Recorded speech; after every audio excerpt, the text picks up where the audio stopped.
छोटी सी प्रार्थना करें। प्रभु की हम हमारी सहायता करें, आज की प्रार्थना के लिए हमको तैयार भी करें। हमारे प्रेमी स्वर्गीय पिता, अनुग्रह दया करुणा से भरे हुए परमेश्वर, हमारे जीवते और सच्चे विश्वास योग्य परमेश्वर, सभी अच्छे आशीषों के दाता, हमारे प्रभु और उद्धारकर्ता यीशु मसीह के नाम में हम नम्र होकर आपके चरणों के पास आते हैं। प्रभु जी, कठिन दिनों में भी आपने एक बहुत बड़ा उत्तम प्रबंध किए हैं कि इस रीति से महीने में 2 बार हम सब सेवक भाई, जिम्मेदार भाई प्रार्थना में इकट्ठे होकर आपके वचन को सुने, वचन के द्वारा समर्पण करें और आने वाले दिनों की सेवकाई के लिए हम प्रार्थना करते रहे। आपने बहुतायत से प्रभु जी हमारी सहायता किए, सेवकाई में भी मदद किए, परिवारों को संभाल कर रखे, कदम ब कदम आप हमको चलाते रहे, बहुत सारी बातें सिखाते रहे, अपने अनुग्रह पर अनुग्रह देकर संभाल लिए हैं। आपको हृदय की गहराई से हम धन्यवाद देते हैं। आज के लिए भी प्रभु जी आपका वचन हमको दीजिए, सुंदर गीतों के लिए हम धन्यवाद देते हैं। अपनी आंखें हम प्रभु यीशु मसीह की ओर उठाते हैं और प्रभु जी आप संक्षिप्त में वचन देकर हमारे हृदयों को उभारें, ताकि हम विश्वास से प्रार्थना करें और जो कुछ हम विश्वास से मांगते हैं जरूर आप हमें देते भी हैं। और जितने हमारे भाई लोग जुड़ गए उनके लिए हम धन्यवाद देते हैं। यदि कोई कुछ देर में आते हैं तो उनको भी पूरा भाग मिल सके, ऐसा आपसे अनुग्रह चाहते हैं। प्रभु जी ये इंटरनेट भी ठीक रीति से चलता रहे, किसी प्रकार की कोई दिक्कत ना हो और प्रभु जी सुनने में कोई दिक्कत ना हो, सारी बातें सुचारू रूप से चलती जाए। क्या प्रार्थना करना, कैसे प्रार्थना करना, इसका भी प्रभु जी आपका प्रेरणा और आपका इंस्पिरेशन हमको मिले। प्रभु जी विश्वास से हम सब एक मन के होकर अंधकार की देखी अनदेखी सारी शक्तियों को आपके नाम से हम बांध देते, जो हमारे मांगने से बढ़कर समझ के परे सब कुछ कर सकता है और करता भी है। प्रभु यीशु मसीह के नाम में मांगते हैं, सुने और ग्रहण करें। आमीन। 2-3 वचन हम पढ़ लेते हैं। ये वचन का भाग मेरे मन में बहुत दिनों से गूंज रहा है और एक बार मैंने बहुत दिन पहले की बात है बेथनिया में भी शेयर किया था। यूहन्ना सुसमाचार उसका 7 अध्याय और 38 वचन। John's gospel chapter 7 verse 38। जो कोई मुझ पर विश्वास करता है, जैसा पवित्र शास्त्र में लिखा है, उसके पेट में से जीवन के जल की नदियां बह निकलेंगी। एक और वचन लूका 18 अध्याय और उसका 8 वचन।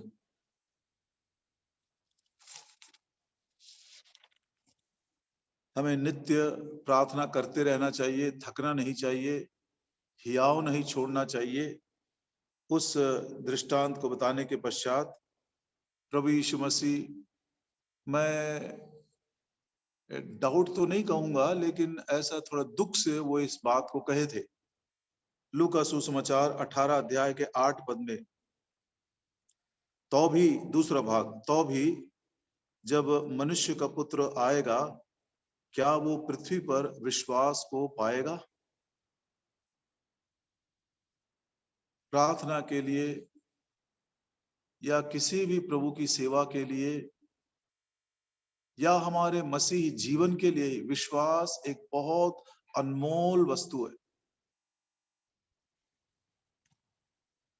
इसीलिए हमको विश्वासी ही कहा जाता है। जो विश्वास का अनुसरण करते हैं उनको विश्वासी कहते हैं, जो बिलीव करते हैं उन्हीं को बिलीवर कहते हैं।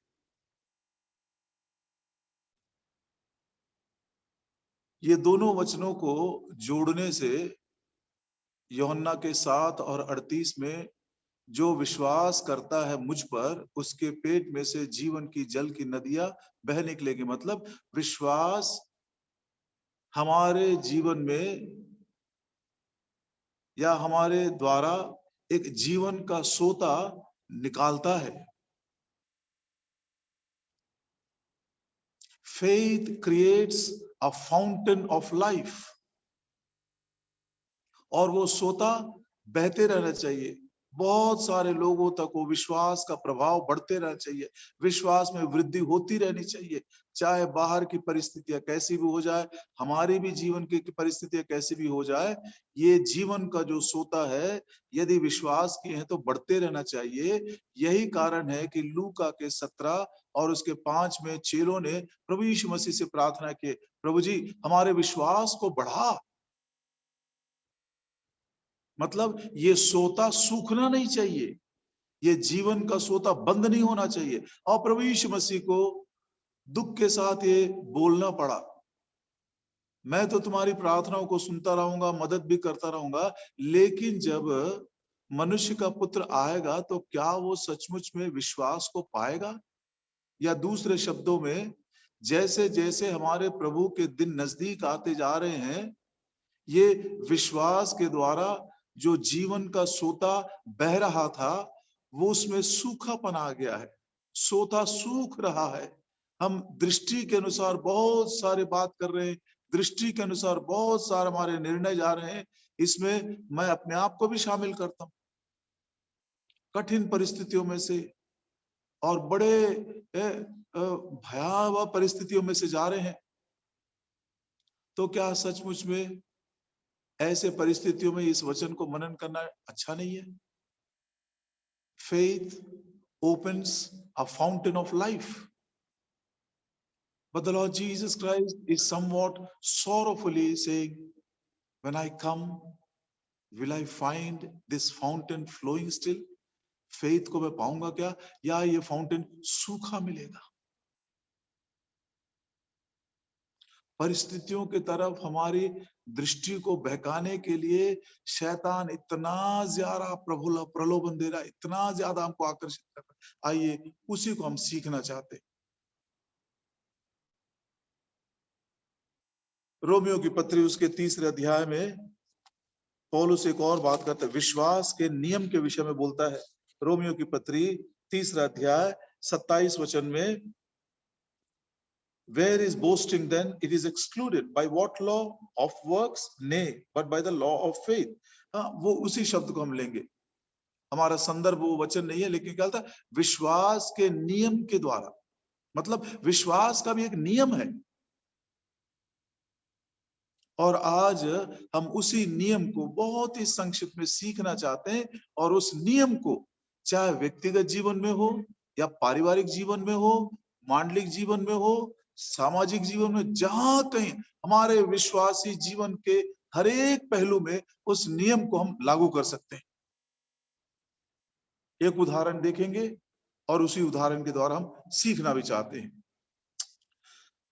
ये हमारे प्रभु यीशु मसीह के जीवन काल की सच्ची घटना है, और मैं विश्वास करता हूं कि हम सबों की बड़ी आवश्यकता है ये विश्वास के नियम को अपने जीवन में लागू करते हुए सफलता के साथ। वो सोता सूखना नहीं चाहिए, जीवन का सोता बहते रहना चाहिए, बहुतों को उसकी आशीष मिलनी चाहिए। और हमारे प्रभु यीशु मसीह जब आएंगे तो विश्वास में पाए जाएं और प्रभु के साथ जाने के लिए भी हम तैयार रह सके। मरकुस सुसमाचार के 5 अध्याय में एक घटना है, 25 वचन से लेकर हम उसके 34 वचन तक पढ़ते हैं। इस घटना के द्वारा प्रभु ने बहुत सारी बातें हमसे की हैं, और बहुत संदर्भों में भी हमने सुसमाचार के वचन को सुना, आराधना के संदेश को भी इसमें से सुना हमने, और हमारे प्रोत्साहन के लिए बहुत सारी बातों को हमने सुना। फिर भी इसी भाग में से विश्वास का जो नियम है, द लॉ ऑफ फेथ जो है, उसको हम संक्षिप्त में सीखना चाहते हैं, ताकि उस नियम को हमारे मसीह जीवन के डेली लाइफ में हर रोज हम उसका लागू कर सके। 25 वचन, मरकुस सुसमाचार 5 अध्याय 25 वचन। And a certain woman which had a issue of blood 12 years, एक स्त्री, उसका नाम नहीं दिया गया, क्योंकि एक स्त्री बोले तो उसमें मैं भी शामिल हूं, आप भी शामिल है, कोई भी हो सकता है, एनीबॉडी। और आज मैं अपने आप को उसमें शामिल करता हूं, मैं भी उस स्त्री के समान। 12 साल से लहू बहने का रोग था उसको, लेवी की किताब उसका 17 अध्याय और उसके 11 वचन में लिखा है, मनुष्य का जो प्राण है उसके लहू में है, मतलब जीवन, blood is in the life. और ये जो जीवन है धीरे धीरे क्षीण होता जा रहा है, अंश करके कम होता जा रहा है। इसको मैं अपने लिए इसलिए लागू करता हूं, जो जीवन का सोता विश्वास के द्वारा शुरू किया गया था, क्या वो सोता धीरे धीरे क्षीण हो रहा है? क्या सचमुच में वो सोता बहता जा रहा है? या चेलों ने जैसे प्रार्थना किया, हे प्रभु जी हमारे विश्वास को तो बढ़ा, ये जीवन का सोता और भी तेजी से बढ़ता जाए। तो पहली विचार हम पढ़ते हैं, वो जीवन का जो सोता है वो अंश अंश करके धीरे धीरे स्त्री के अंदर घटता चला जा रहा है। हमारे विश्वासी जीवन की एक बड़ी कमजोरी है कि जब परिस्थितियां बिगड़ जाती हैं, अनुकूल नहीं होता है, तो तुरंत, नहीं मालूम क्यों, इतने सालों की सेवकाई के बाद भी तुरंत हमारा ध्यान मनुष्य की तरफ जाता है। 38 सालों से बेथेस्दा के कुंड के पास बैठा हुआ वो व्यक्ति कितना कोशिश किया होगा, अनाथ है वो, कोई मनुष्य उसकी मदद करने के लिए भी नहीं आया। 38 साल में पहली बार कोई मनुष्य आकर उससे पूछ रहा है, क्या तू चंगा होना चाहता है? वो ये नहीं पूछा मैं तेरी मदद करूं क्या, नहीं, वो बोलता क्या तू चंगा होना चाहता है? वो बोलता, lord I have no man. हे श्रीमान, मेरे पास मदद करने के लिए कोई मनुष्य नहीं। नहीं मालूम क्यों इतने वर्षों के विश्वासी जीवन के बाद भी जब परिस्थितियां अनुकूल नहीं रहती तो तुरंत हमारा ध्यान मनुष्य की तरफ चला जाता है। और स्त्री ने भी यही किया। 26 वचन में पढ़ते हैं, उसने वैद्यों के पास, बहुत सारे वैद्यों के पास, एक नहीं, फिजिशियंस, बहुत सारे मनुष्यों के पास गई, उसको कोई सहायता नहीं मिला। तो पहला सच्चाई, जीवन का सोता जब धीरे धीरे घटने लगता है, विश्वास में जब धीरे धीरे कमी आने लगती है और हम विश्वास से नहीं आंखों की दृष्टि के अनुसार हम कुछ निर्णय लेना शुरू करते हैं या जीना शुरू करते हैं, तो सबसे पहला सच्चाई ये है, कोई भी मनुष्य हमारी मदद नहीं कर सकता। यूहन्ना का 5 अध्याय उसके 7 वचन में हम पढ़ सकते हैं, sir I have no man but there is a man. एक मनुष्य है। पतरस कहता है, this man is approved by God. ये वो मनुष्य है जिसको परमेश्वर ने मान्यता दी है। पूरे नए नियम में एक ही ऐसा व्यक्ति है जिसको परमेश्वर ने अप्रूव किया। एक मनुष्य है, देयर इज अ मैन। पौलुस कहता है पहला तिमोथी 2:5 के अनुसार, परमेश्वर और मनुष्य के बीच में मध्यस्थ है, कोई दूसरा मनुष्य नहीं है।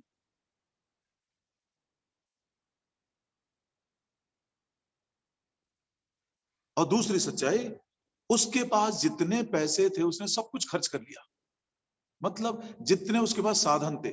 और दूसरी बात, कई बार हम अपनी मदद करने की भी कोशिश करते हैं। मैंने ये बात को सीखा, I cannot help my own self. मैं खुद अपनी मदद नहीं कर सकता। जिस प्रकार से परमेश्वर या प्रभु यीशु मसीह या पवित्र आत्मा मेरी मदद कर सकता है, क्योंकि पवित्र आत्मा के जैसे काम मैं कर भी नहीं सकता हूं, सोच भी नहीं सकता हूं। I cannot even think like the Lord. I cannot even work like the Holy Spirit. इसीलिए पवित्र आत्मा को संपूर्ण रीति से हम समर्पित करते, प्रभु जी पवित्र आत्मा के सामर्थ्य में तू काम करता जा और वो काम मेरे जीवन में शुरू हो और धीरे धीरे वो जीवन का सोता बहता चला जाए। बाइबल में लिखा है, अय्यूब पूछ रहा, क्या मैं अपनी मदद नहीं कर सकता? अय्यूब की किताब उसका 6 अध्याय, अय्यूब की किताब उसका 6 अध्याय 13 वचन, he is not my help in मी।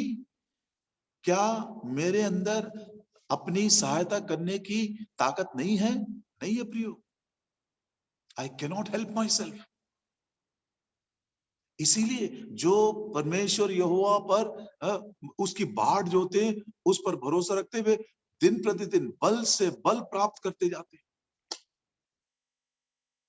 इस निर्बलता को मैंने कई बार महसूस किया। यही कारण है कि कल जब हम बड़े अच्छे थे, आज अचानक नहीं मालूम क्यों मन व्याकुल हो गया, अब बुद्धि एक थोड़ा सा मंद हो गया, थोड़ा सा वीकनेस फील हो रहा है, और प्रार्थना करने का वो जोश नहीं आ रहा है, वचन पढ़ रहे तो समझ में नहीं आ रहा है। क्या बात है प्रियो, ये हमारा कॉन्स्टिट्यूशन असल में, ये मनुष्य की गिरी हुई हालत है। इसीलिए प्रभु यीशु मसीह मॉर्निंग बाय मॉर्निंग, खुद जब वो शरीरधारी होकर आए थे, हर भोर वो सुबह सुबह अपने पिता के चरणों के पास बैठकर उसकी वाणी सुनता था और उससे वो कम्युनियन रखता था, वो बल प्राप्त करता गया, पढ़ता चला गया, कैसे बात करना वो सीख गया, क्या काम करना वो सीख गया। ये हमारी निर्बलता है, मैं खुद अपनी मदद नहीं कर सकते, इसलिए अपनी आंखें हम प्रभु की ओर उठाते, प्रभु जी मेरे विश्वास को बढ़ा, उसको मजबूत कर। मुझको मालूम है कितना उतार चढ़ाव मेरे जीवन में, आज कितना अच्छा लग रहा है, शायद कल सुबह ये जोश और ये प्रोत्साहन और ये प्रेरणा मिसिंग हो, परिस्थितियां बदल जा रही है।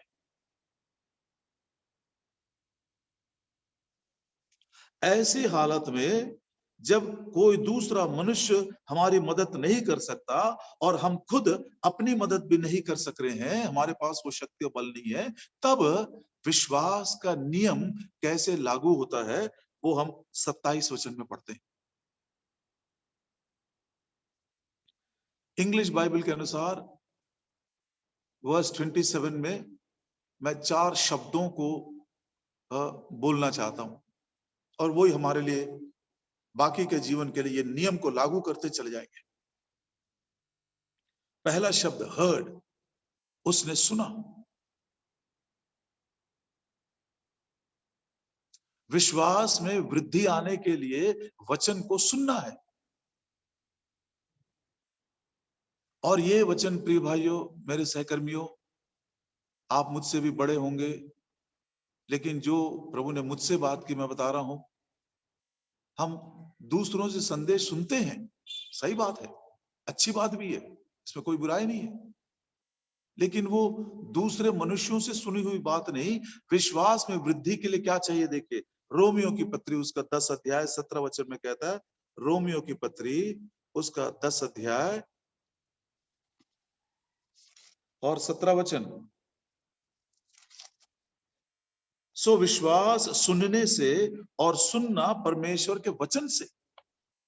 इन दिनों में हमको प्रभु की वाणी खुद प्रभु के वचन से सुनना है।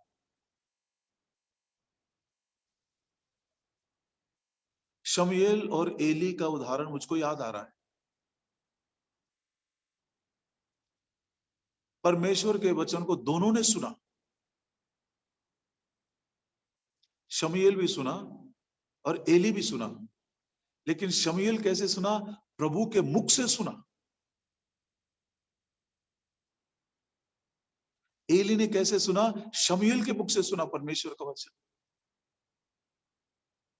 लेकिन वो वचन जिस प्रभाव के साथ शमूएल के जीवन में प्रकट हुआ, उस वचन के द्वारा जैसे परमेश्वर का प्रकाश उसको मिलता गया, एली को नहीं मिला, मिलना बंद हो गया। शायद आरंभ के दिनों में एली को भी मिला होगा, लेकिन धीरे धीरे क्या हुआ, बूढ़ा हो गया, परिस्थितियों के कारण, परिवार के कारण, बच्चों के कारण, बहुत सारी बातें हो सकती है, बढ़ती उम्र के कारण परमेश्वर की वाणी को सुन नहीं सका, परमेश्वर का वचन दुर्लभ हो गया उसके लिए, और इस कारण से परमेश्वर को जो प्रकाश है, रेवलेशन है, उसको नहीं मिल सका। लेकिन शमूएल के बारे में लिखा है, God revealed himself through the word of God unto Samuel.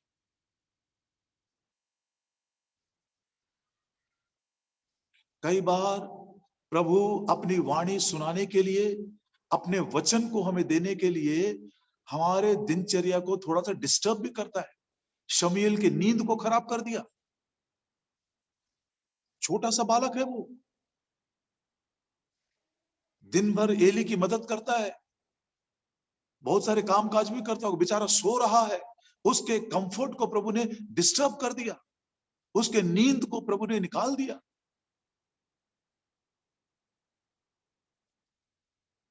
Faith by the word of God मतलब वो वचन जो हमको दिनचर्या से डिस्टर्ब करके कुछ नए काम के लिए तैयार करता है। मैं भी बड़ा दुखी हूं इस बात में, हम सब के सब अपने रूटीन में और कंफर्ट जोन में इतने ज्यादा सेटल हो गए हैं कि हम डिस्टर्ब नहीं होना चाहते। और प्रभु इसलिए नाम लेकर बुलाता है।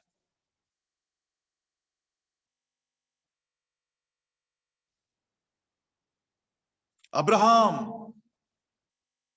उसके जीवन को उल्ट पुल्ट कर दिया, निकल जा तू यहां से।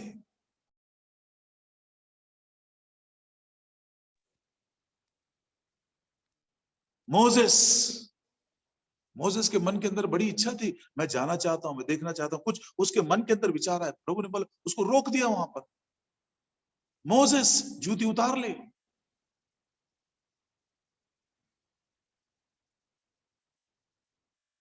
शाऊल भी अपने इच्छा के अनुसार या उसके, शाऊल कह रहा था, I ought to do like this against Christians. Agrippa के सामने खड़े होकर शाऊल कहता, मुझको तो पक्का ऐसा ही करना है। शाऊल कोई मजाक में नहीं कर रहा था, वो तो कन्विक्शन के साथ कर रहा था। उसको द्वेष इस बात की नहीं थी कि वो क्रिश्चियन है, उसको घृणा इस बात की थी, दुश्मनी इस बात की थी कि वो मूसा के विरोध में काम कर रहे, इसलिए कन्विक्टेड वो फॉलोअर था। प्रभु ने नाम लेकर बोला, रोक दिया उसको। This is the word of God. प्रभु एक नया, एक जीवन की शुरुआत इन कठिन दिनों में हमको देना चाहता है। सो पहली बात, ये जो हर्ड, उस स्त्री ने सुना, सुनते साथ उसके मन के अंदर एक जीवता विश्वास, लिविंग फेथ उत्पन्न हुआ। ये लिविंग फेथ, जीवता विश्वास परमेश्वर के वचन से हमको मिलता है। प्रभु अपनी वाणी हमको सुनाए, जैसा प्रभु यीशु मसीह ने कहा, तेरे मुख से निकले हुए एक एक वचन के द्वारा मनुष्य जीवित रहेगा। प्रभु जी, विश्वास का ये जो नियम है, उसमें मैं भी अनुभव के साथ आगे बढ़ना चाहता हूं। मैं तेरी वाणी सुनना चाहता हूं। बोल प्रभु जी, शमूएल के समान मैं सुनना चाहता हूं, ना केवल सुनना, लेकिन पौलुस के समान सुन लिया, अब बोल प्रभु जी मुझको क्या करना है, विश्वास के साथ साथ कर्मों के साथ। सो पहली बात, विश्वास सुनने से, और सुनना परमेश्वर के वचन से हमको मिलता है। और जब हम उसकी वाणी सुनते हैं या उसके प्रॉमिस को पाते हैं, या प्रभु एक नया मार्ग हमारे लिए जब तैयार करता है प्रियो, तो यकीन मानिए उसके ऊपर जरा सा भी संदेह हमको नहीं होना चाहिए। क्यों मालूम? गिनती की किताब उसका 23 अध्याय, the book of numbers and chapter 23, और उसकी आयत है 19। God is not a man that he should lie, neither the son of man that he should repent. Hath he said, and shall he not do it? Or hath he spoken, and shall he not make it good? रोज रोज उसकी वाणी सुनते हुए, उसके वचन को अपने हृदय में अंगीकार करते हुए, क्योंकि यदि वो बोलता है तो वो जरूर पूरा करता है। वो मनुष्य नहीं है बोलकर पछताव करे, बोलकर भूल जाए। बहुत सारे उदाहरण हमारे पवित्र शास्त्र बाइबल में एक जवान को इस रीति से बोलते हुए मैंने सुना। कभी कभी वचन को हम पाते भी हैं, लेकिन यदि थोड़ा सा टाइम निकल गया या थोड़ा सा देर हो गया तो उस पर हमारा अविश्वास कैसे उत्पन्न होता देखिए, और प्रभु उसके साथ कैसे डील करता है। प्रभु यीशु मसीह जन्म लेंगे, इस बात की नबूवत जिब्राइल दूत ने, गैब्रियल ने दोनों से कहा, जकरिया से भी कहा और मरियम से भी कहा। और जब ये वचन परमेश्वर की ओर से आया तो दोनों ने डाउट किया। जकरिया को भी डाउट हुआ। क्या डाउट हुआ? अरे मैं तो बांझ हो गया हूं, मेरी पत्नी बांझ हो गई है, बूढ़े हो गए हैं, ये हो सकता है क्या? जकरिया ने भी डाउट किया। और जब प्रभु यीशु मसीह के बारे में मरियम को बोले तो उसने भी डाउट की, अरे मैं तो कुंवारी हूं, कैसे हो सकता मेरे लिए?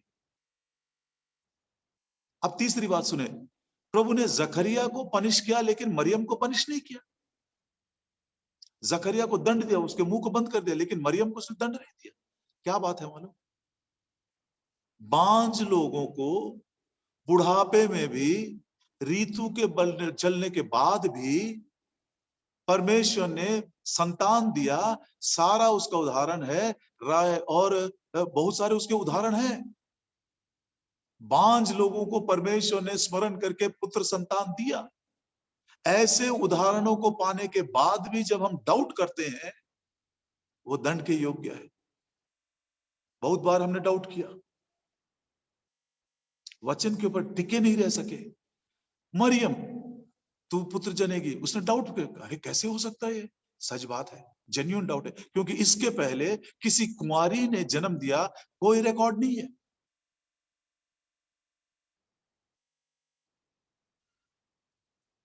कितने प्रोमिसेस को हमने प्रभु से पाया,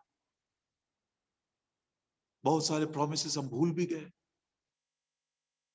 प्रभु के वचन को हमने पाकर भी कितने बार भूल गए, अनसुनी कर दिए। और यही कारण है कि जीवन के बहुत सारे निर्णय वचन के अनुसार न लेते हुए हम अपने बुद्धि के अनुसार, अपने समझ के अनुसार, आंखों से जो हम देखते हैं उसके अनुसार हम करते जाते हैं। सो पहली बात, लिविंग फेथ, विश्वास के नियम का पहला कदम जीवता विश्वास, और वो परमेश्वर के वचन के द्वारा। रोज वचन पाए, रोज वचन की ज्योति में चले। परमेश्वर ने भाई भगत सिंह से कहा, तू अपने लिए कोई निर्णय मत लेना, कोई डिसीजन मत लेना, every day I will tell you what you should do.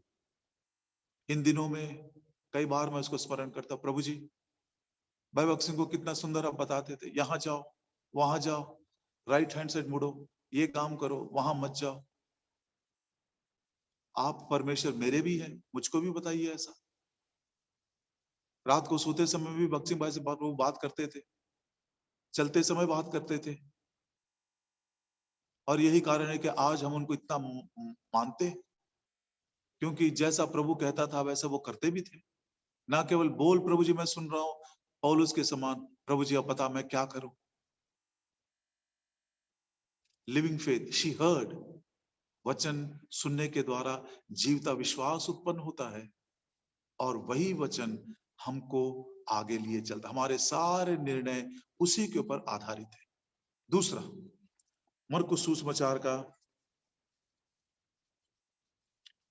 5 अध्याय, मरकुस सुसमाचार का 5 अध्याय और उसका दूसरा वचन, came, when she heard of Jesus, came, वो उठकर चलने लगी। इसको हम, वो शब्द को हम स्ट्रॉन्ग फेथ बोलते हैं। उसने ये नहीं सोची भाई 12 साल से मैं बड़ी बीमार हूं, मेरे पास शक्ति नहीं है, मैं उठ भी नहीं सकती हूँ, मैं चल भी नहीं सकती हूँ, कोई मोटर गाड़ी में जाने के लिए मेरे पास पैसे भी नहीं है, कोई मनुष्य की सहायता मांगने के लिए कोई मेरे पास कुछ नहीं सोची। वो that is strong faith. Strong faith से क्या प्रभु समझा रहा मालूम आपको? रोमियो की पत्री उसका 4 अध्याय, रोमियो की पत्री 4 अध्याय और उसका 19 वचन, and being not weak in faith, he considered not his own body now dead when he was about 100 years old, neither yet the deadness of Sarah's womb. Peace vachan, he staggered not at the promise of God through unbelief, but was strong in faith, giving glory to God. 21, and being fully persuaded that what he had promised he was able also to perform. ध्यान से सुनिएगा, strong faith का definition है ये, उसकी परिभाषा है। Strong faith का क्या मतलब है? इब्राहिम ने अपने शरीर को नहीं देखा जो मर चुका है। स्ट्रॉन्ग फेथ का मतलब है, जब प्रभु से हमने वचन पाया, प्रभु की प्रतिज्ञा को हमने पाया, तो मैं अपनी निर्बलता की ओर ध्यान नहीं दूंगा।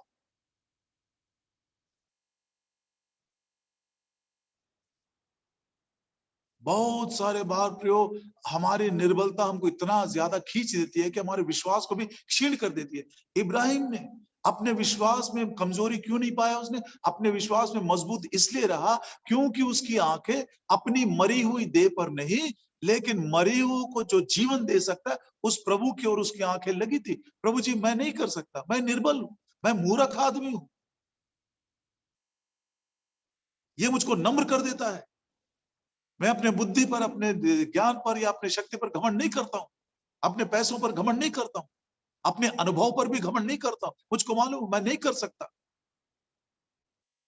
और ऐसे कठिन परिस्थितियों में जब सब कुछ बंद हो गया, मैं तो पिछले साल ये भी सोच रहा था शायद प्रचार करने की सेवा बंद ही हो गई है, no campaigns, no visiting, no counselling, no convocation, no youth, इतना मायूसी आ गया था, क्योंकि एक रूटीन लग गया था हमारे जीवन के 25 सालों से। वो रूटीन को करते करते करते कितनी तृप्ति हमने पाई, कुछ आशीषों को भी हमने देखा, लेकिन अचानक परिस्थितियां बदल जाने के कारण प्रभु बोलता है अब मैं बात करूंगा। मेरे व्यक्तिगत जीवन में कुछ बात किया उसने, कुछ बातों को सिखाया, और इसी दौरान मैंने विश्वास के नियम को भी सीखा। रोज प्रभु कैसे बोलता है, आज के दिन के लिए वो क्या चाहता है वो। सो स्ट्रॉन्ग फेथ का मतलब है शी केम, उसने अपने निर्बल देह के ऊपर विश्वास भी नहीं किया, उसको प्रभु के पास जाना, प्रभु के ऊपर उसका ध्यान इतना लग गया कि उसने अपने कमजोरी के ऊपर विजय पा ली, वो खड़ी हो गई और चलने लगी।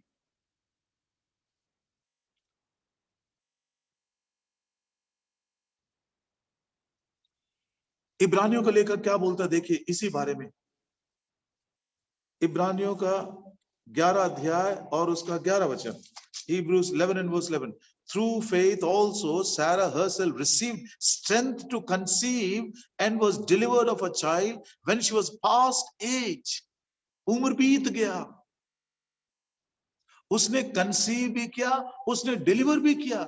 ऐसे विश्वास मतलब हम हमारी निर्बलता में हम ग्रहण करने के लिए भी प्रभु हमको बल देता है, और जो हमने ग्रहण किया उसको जीवन के सोते के समान दूसरों तक पहुंचा सके, उसमें भी वो मदद करता है। She received and she delivered, उसको मिला और उसने बाद में दिया भी।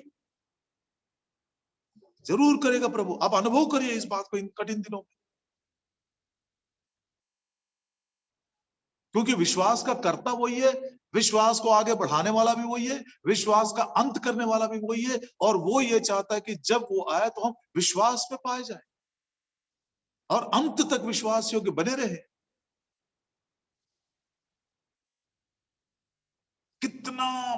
इतना कठिन परिस्थिति हमारे पर नहीं आया अभी तक। उत्पत्ति की किताब में क्या लिखा है देखिए, उत्पत्ति की किताब मतलब परिस्थिति कितना कठिन हो गया। उत्पत्ति की किताब और उसका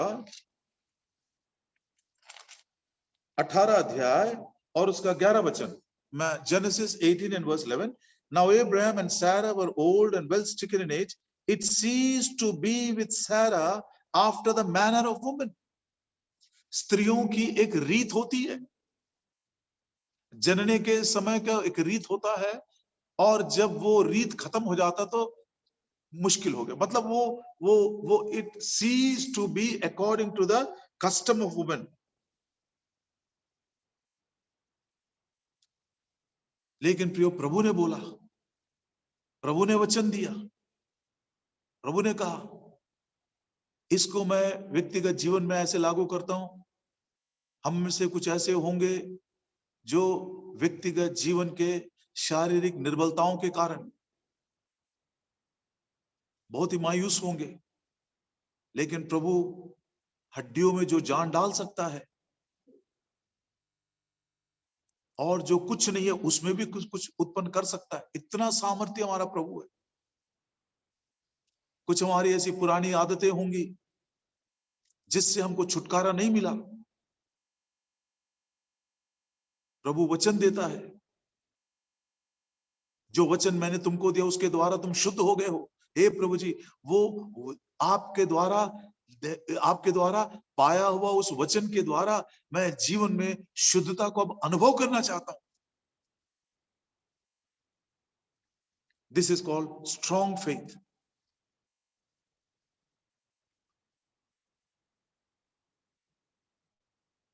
उड़ाऊ पुत्र की भी यही हालत थी,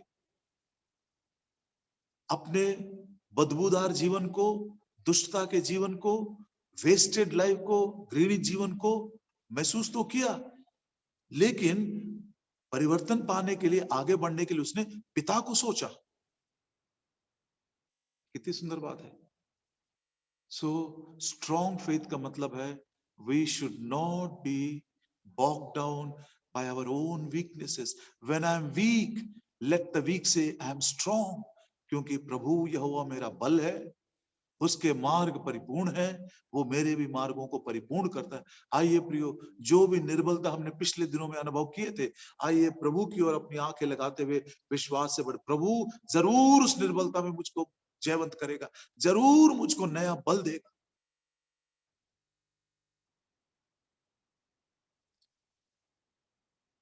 मरियम रो रही थी, मरियम बैकस्लाइड हो गई थी। उसको मालूम था प्रभु यीशु मसीह आए हैं, लेकिन फिर भी घर में बैठी है। थोड़ी देर के बाद उसका मन परिवर्तन हो गया। क्यों मालूम? वो घर से उठकर जा रही है लाजर के कब्र के पास, रोने के लिए नहीं, प्रभु यीशु मसीह के पांव के ऊपर गिरने के लिए। उसका ध्यान प्रभु के पास गया। उसने उस समय को याद किया जब उसके चरणों के पास वो बैठती थी, उसके वचन को पानी के समान पी लेती थी। वो एक नया स्ट्रॉन्ग फेथ, वर्तमान निर्बलता है आत्मिक जीवन में, शारीरिक जीवन में, कुछ भी क्यों ना हो, लेकिन आइए अपनी आंख एक बार फिर से प्रभु की ओर उठाएंगे। बहुत सारे बहुमूल्य प्रतिज्ञाओं को उसने दिया, जिसके द्वारा उसके पवित्रता के सहभागी होने के लिए प्रभु ने हमको प्रॉमिस किया। I believe that Lord is faithful as I trust him, as I depend upon him, as I keep him as my goal, that he will fulfill every promise. I will be a partaker of his holiness one day. उसके बाद तीसरा, उसके नियम का तीसरा लिखा है मरकुस सुसमाचार उसका 5 अध्याय एंड 27 वचन। When she heard of Jesus, came in the press behind. भीड़ को पार करके आए पीछे से।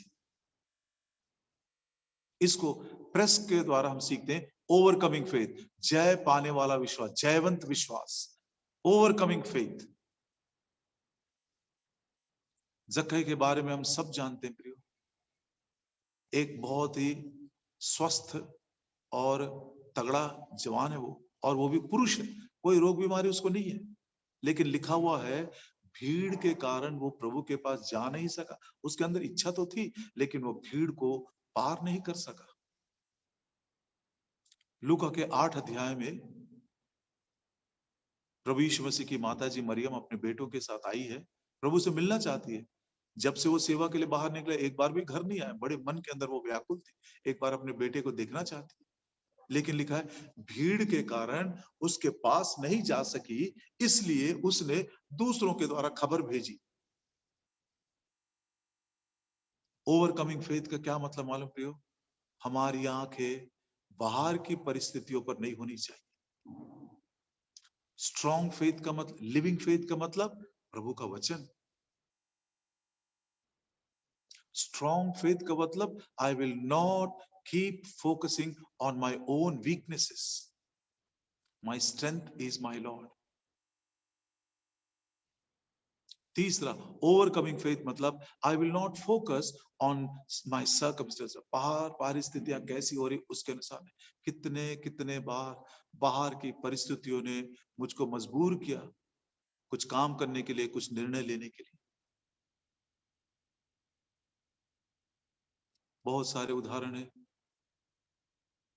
शाऊल के घुटने डर के मारे टकरा रहे हैं। क्यों? क्योंकि उसने गोलियत को देखा, उसने प्रभु को नहीं जाना।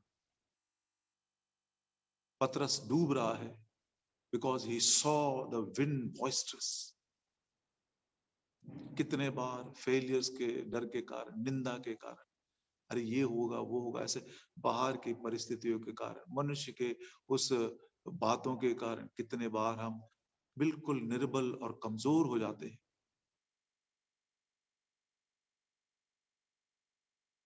प्रभु यीशु मसीह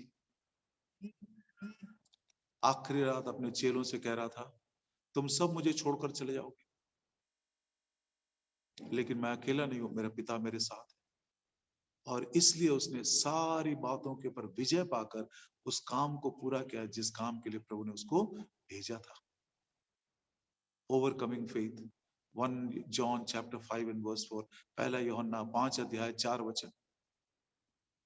जो संसार पर हमको विजय देता है वो हमारा विश्वास है। इस नियम को हम कहीं पर भी लागू कर सकते हैं। जवान लोग दोस्तों के कारण, परिस्थितियों के कारण, बाहर के ग्लैमर के कारण, परीक्षाओं के कारण गुम हो जा रहे हैं। ये बात हमारे ऊपर भी आ सकती है। हेब्रोन में क्या हो रहा है, यहोशमा में क्या हो रहा है, इधर क्या हो रहा है, उधर क्या हो रहा है। ये एल्डर देखो ऐसा करता, वो सेवक देखो ऐसा करता। बाहर की परिस्थितियां कितने बार बिना कारण के, प्रिय, बिना कारण के मेरे विश्वासी जीवन को निर्बल कर रहे। क्यों मैं आंधियों को देखूं, क्यों मैं दूसरों को देखूं, क्यों मैं दूसरों की निंदा की तरफ ध्यान दूं। मेरा विवेक शुद्ध है, मेरा हृदय शुद्ध है, परमेश्वर के वचन की ज्योति मुझको रोज मिलती है, सुबह मिलता है, रात को मिलता है। मेरा प्रभु मुझको चला रहा, मुझको मालूम है। कितने बार because our eyes are on the surroundings, things which are not under my control, I am losing my faith, क्षीण हो जा रहा हूं। इसलिए वो जीवन का सोता जो विश्वास के साथ खुला था, जो विश्वास करेगा उसके पेट में से जीवन की जल की नदियां बहती रहेंगी, क्षीण होता जा रहा। और आज वो जीवन की आशीष मैं आने वाली पीढ़ी को भी नहीं दे सक रहा हूं, क्योंकि मैंने बाहर की परिस्थितियों को देखकर जयवंत विश्वास, लिविंग फेथ को मैं, वो स्त्री कितनी बड़ी भीड़ उसके चारों तरफ, लेकिन उसने उसको पार कर लिया। दया करे प्रभु मेरे ऊपर, हमारे ऊपर दया करे प्रभु। कभी कभी ऐसी परिस्थितियां परिवार से ही आती हैं, कभी कभी ऐसी परिस्थितियां बच्चों से आते हैं, कभी कभी ऐसी बाहर की परिस्थितियां रोकने के लिए हमको मंडली में ही आता है, हमारे पड़ोस के लोग, जहां काम करते हैं, हर स्थान में। But overcoming faith never be disturbed by outward circumstances.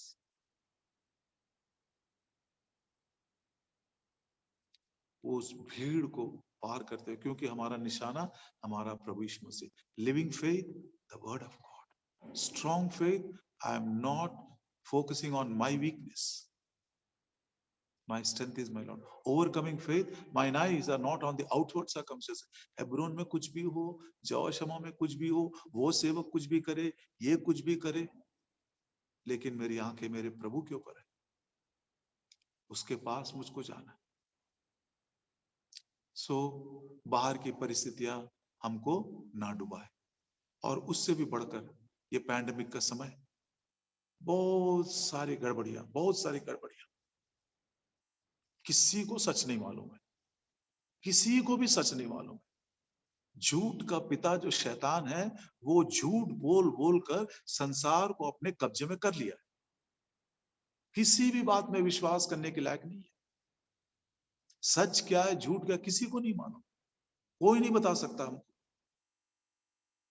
दुख की बात है, पौलुस कहता है वो संसार का आत्मा जो आज्ञा न मानने वालों के अंदर काम करता है। कभी कभी परमेश्वर के वचन के न पाने के कारण उसके विरोध में काम करते हुए वही संसार का आत्मा हमारे अंदर भी काम कर लेता है। तू विश्वासी नहीं है क्या? मैं विश्वासी हूं, क्योंकि इसलिए कि मैं आज्ञा नहीं मानता हूं, वचन के अनुसार नहीं चल रहा हूं, वो संसार का आत्मा मुझ में भी काम करता है। जैसे वो लोग झूठ बोलते, मैं भी झूठ बोल देता हूं। जैसे वो व्यवहार करते, मैं भी कर लेता हूं ऐसा। विश्वास का नियम है ये। The law of faith begins with living faith, with the word of God. उस दिन शुरू हुआ जब मैंने सुसमाचार सुना, यीशु मसीह का संदेश सुना, प्रेम का संदेश सुना, उसके क्रूस की कथा को मैंने सुना, उसी कथा में मेरे पापों की दुर्दशा को मैंने देखा। वहां से ये फेथ शुरू हुआ, और रोज रोज ये वर्ड ऑफ फेथ बढ़ता जा रहा। जिस दिन मैंने विश्वास किया, मेरे पेट के अंदर से जीवन की जल की नदियां बह निकल गई। Living faith, strong faith, overcoming faith, last of all मरकुस 5 उसके 27 में, and touched his garment. The touch, एकदम उसकी दूरी खत्म हो गई है। मतलब उसने उसमें से उसके विश्वास का एक बहुत ही मिरेक्युलस आशीष को उसने पाया। इसको वंडर वर्किंग फेथ बोलते हैं। भाई भक्त सिंह हमेशा प्रार्थना करते थे। मेरे ख्याल से गोगले जी और हमारे शरद भट्ट भाई जी ने भी कई 100 बार सुने होंगे, मैं अपने कानों से सुना, Lord give us wonder working faith. और कोई यदि दूसरे सुने होंगे तो धन्य है। वो लिविंग फेथ की बात नहीं, स्ट्रॉन्ग फेथ की बात नहीं, ओवरकमिंग फेथ की बात नहीं। भाई भगत सिंह प्रार्थना करते थे, Lord give me wonder working faith, हमको अद्भुत आश्चर्य करने वाला विश्वास।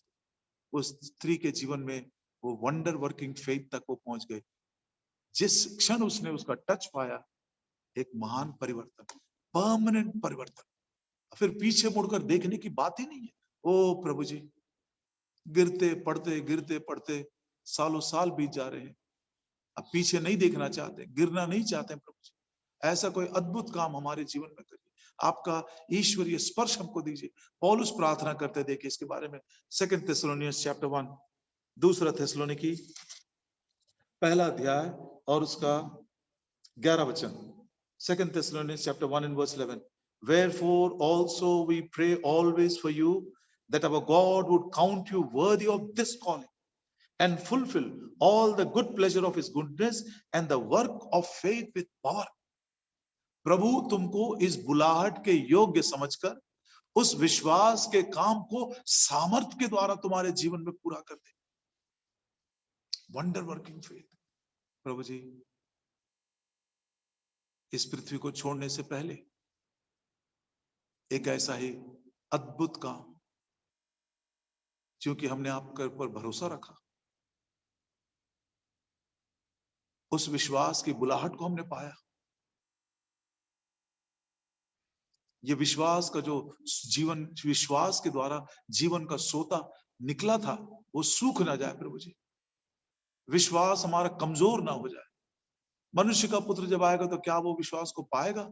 जरूर पाएगा, यदि विश्वास का ये नियम हम लागू करते चले जाए। जीवन के हर पहलू में हम लागू कर सकते हैं। Living faith, strong faith, overcoming faith, wonder working faith. और यदि ये नियम को लागू करते जाएंगे प्रियो, तो जैसे प्रभु यीशु मसीह के अंदर से वो वर्च्यू निकला, लिखा है, देखिए मरकुस का 5 अध्याय,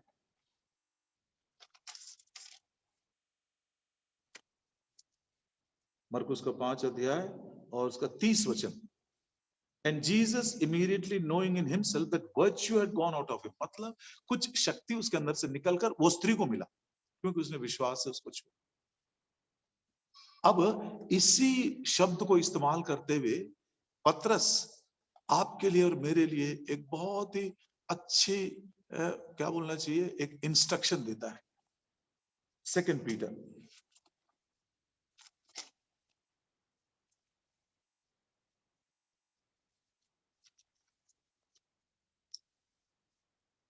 चैप्टर 1, दूसरा पतरस पहला अध्याय, उसके हम पढ़ेंगे 5 वचन से आगे। And beside this giving all diligence, diligence मतलब यत्न करके, ये ऑटोमेटिक नहीं आएगा, नहीं, विश्वास का दान मिला है, लेकिन ये जो विश्वास के में जो वृद्धि है वो हमारा प्रयास है। एक और बात, विश्वास का कर्ता प्रभु ने दान के रूप में हमें दिया है, पश्चाताप का दान हमको दिया है, विश्वास का दान हमको दिया है, उद्धार का दान हमको दिया।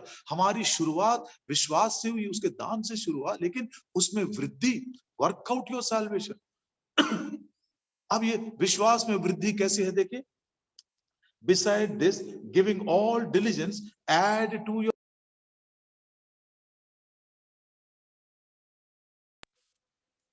कहता है अरे विश्वास में वर्च्यू को ऐड करो, वर्च्यू के बाद नॉलेज, नॉलेज के बाद टेम्परेंस, टेम्परेंस के बाद पेशेंस, पेशेंस के बाद गॉडलीनेस, गॉडलीनेस के बाद ब्रदरली काइंडनेस, ब्रदरली काइंडनेस के बाद चैरिटी।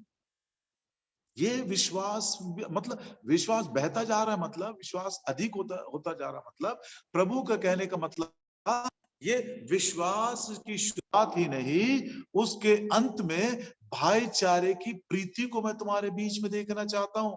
मैं तुम्हारे लिए नहीं आ रहा, मैं तो कलीसिया के लिए आ रहा हूं। बढ़ते बढ़ते बढ़ते एक बात बताकर बंद कर दूंगा आज के लिए।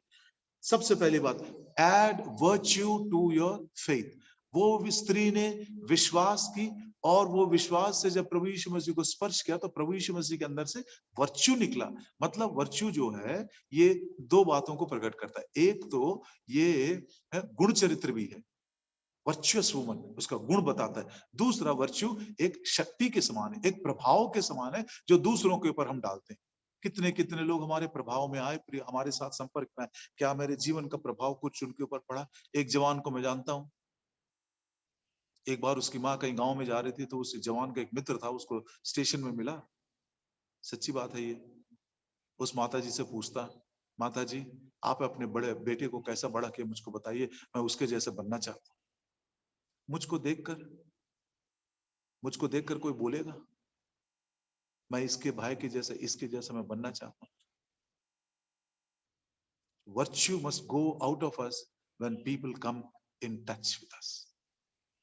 छोटा सा उदाहरण देकर बंद कर देंगे। एक जवान लड़का था, घर का डिसिप्लिन सह नहीं सका। एक दिन उसने ऐसा निर्णय किया, देखो भैया ये जंगल के पार कहते हैं एक बहुत बड़ा नगर है और वो नगर में बहुत सारे मनोरंजन है और खुशहाली से जीवन बिता सकते हैं। तो उसने क्या किया, थोड़ा सा भोजन पैक कर लिया, 7-8 बोतल पानी ले लिया और वो घर छोड़कर जंगल की यात्रा, जंगल में से निकलते हुए उस नगर की तरफ जाने लगा जहां पर उसने सुना था बड़ा मनोरंजन है, जीवन को बड़े मौज के साथ खुशहाली के साथ बिता सकते हैं। बात ऐसी हुई, चलते चलते आधे दूर पहुंचा कि नहीं, भोजन खत्म हो गया, सारे बोतल के पानी भी खत्म हो गए। बड़ी प्यास लग रही है उसको। मन के अंदर एक विचार आया, वापस चला जाऊं क्या? वापस जाने में कितनी बड़ी बेइज्जती है, गांव वाले क्या बोलेंगे, घर वाले क्या बोलेंगे, क्या वो मुझको फिर से ग्रहण करेंगे? ठीक है चलो, अब वापस जाते जाते ही प्यास के मारे मर गया तो मैं क्या करूंगा? ठीक है चलो आगे ही बढ़ता हूं मैं, जिंदा रहा तो रहा, मर गया तो मर ही गया, नगर पहुंच सका तो ठीक है। ऐसा सोचते हुए मायूसी के साथ, भोजन नहीं, पानी नहीं, भूखा प्यासा बढ़ता जा रहा। थोड़ा देर बढ़ने के बाद उसने दूर में एक हैंड पंप को देखा। हैंड पंप देखते साथ नहीं मालूम कहां से उसको जान में जान आया, दौड़ने लगा। दौड़ कर वो गया और हैंड पंप का जो हैंडल पकड़कर उसको टेढ़ने लगा, मतलब पानी के लिए। लोहे के ऊपर लोहा लगने से कैसी आवाज आती है, वैसे आवाज आई। मायूस होकर वह एकदम गिर गया। सोचा मेरा जीवन खत्म है। नीचे पड़े पड़े हैंड पंप का नीचे पर, मतलब जमीन, उसके जो पंप का रॉड होता, वहां पर उसने एक रस्सी से बंधा हुआ एक कागज का टुकड़ा देखा। उसने, उसकी उत्सुकता है, क्या बात है भाई, ये यहाँ पर एक कागज क्यों ऐसा रस्सी से बंधा हुआ, मतलब किसी ने बांधा है इसको। वो नजदीक गया और वो रस्सी को खोला और कागज को खोल दिया। खोलकर पढ़ने लगा। लिखा है, डियर वियरी ट्रैवलर, थके हुए प्रवासी, बहुत पानी है, निराश मत होना। इसी पंप के 1 फीट दूरी पे यदि तुम 1 फीट नीचे खोदोगे राइट हैंड साइड, तो तुमको शुद्ध क्लियर कूल वाटर का 1 लीटर पानी मिलेगा। बोतल में है वो, लेकिन उसको पीना मत। उसको क्या करना, उस बोतल के पानी को पूरा ये हैंड पंप में डाल देना। बहुत सारे लोग इस बात को जानते हैं, साइंस वाले इसको कैपिलरी एक्शन बोलते हैं। जब पानी नहीं आता है तो ऊपर से पानी डालते हैं, ताकि ये पानी जब वॉशर के साथ नीचे के पानी से मिलता है तो पानी अपने आप ऊपर बढ़ता है। कैपिलरी एक्शन इसको बोलते हैं। इसको मत पीना, ये पूरे बोतल के पानी को डाल देना। अब उसके बाद जितना मन चाहे पानी पियो, पानी से नहाओ, कुछ भी करो तृप्त होकर। लेकिन याद रखना, यही बोतल में फिर से इसी ठंडे जल को भरकर उसी जगह में रख देना और ये चिट्ठी को वहीं पर बांध देना, क्योंकि तेरे पीछे पीछे एक और थका हुआ प्रवासी आ रहा है। One more weary traveller is coming. उसने चिट्ठी को पढ़ा, प्यास के मारण उसकी जान जा रही है। चिट्ठी पर विश्वास करे या ना करे।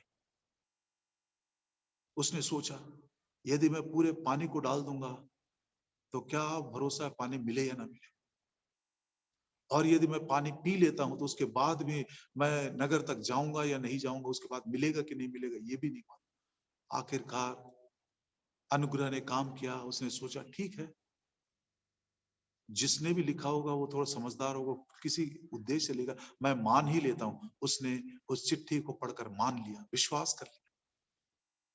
1 फुट राइट हैंड साइड खोदा, पानी निकाला, पूरे बोतल के पानी को हैंड पंप में डाल दिया, टेरने लगा, भरपूर पानी, पानी पिया, नहा लिया, सारे 6-7 बोतलों को भर लिया, और जाते जाते उसी बोतल को पानी से भरा, 1 फुट खोद कर उसने वहीं पर रख दिया, चिट्ठी को वहीं पर बांध कर धीरे धीरे चला गया। पीछे से जो भी आया उसको, उसके विश्वास को उसने वर्च्यू को ऐड किया, चिट्ठी पढ़ा, विश्वास किया, उसको मान लिया, और उसके पीछे जो भी आया प्रवासी, उसने भी पढ़ा, उसने भी बोतल लिया।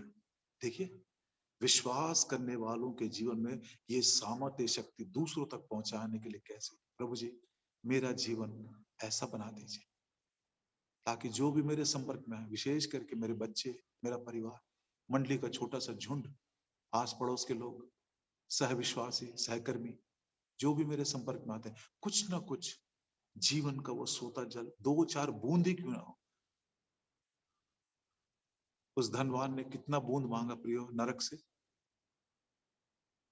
1 बूंद मांगा। क्या मेरे पास मेरे सहकर्मी को या मेरे भाई को या किसी आवश्यकता में व्यक्ति को देने के लिए 1 बूंद पानी नहीं है? क्या मेरा सोता इतना सूख गया है? क्या मेरा विश्वास इतना क्षीण हो गया है?